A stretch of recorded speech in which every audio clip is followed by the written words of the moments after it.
今日 Rasonic 小煮2食譜影片教大家用 Rasonic 無線食物處理器同焗爐製作低脂高蛋白嘅日式豆腐雞漢堡扒，只需大約30分鐘就能享受美味。準備好未？材料有呢啲。首先設定上下烤功能，將焗爐預熱到約180攝氏度，約10分鐘。接住將豆腐壓上重密半個鐘，然後用廚房紙印乾豆腐表面嘅水分。洋蔥切件，放入玻璃容器內，裝上刀片組件。對準主機同容器蓋上嘅標記，攪拌3至5秒，洋蔥碎備用。之後雞胸肉切件。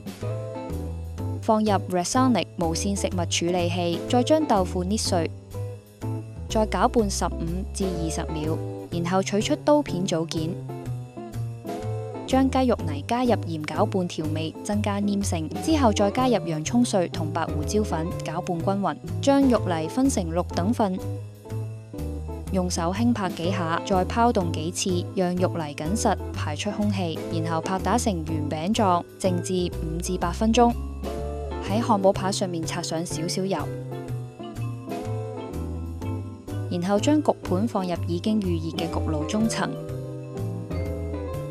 再設定溫度到200度，烤焗約8分鐘。用刮刀翻面，再擦多次油喺漢堡扒上面，烤焗約4分鐘。最後灑上飯素，搭配燒烤醬即可食用。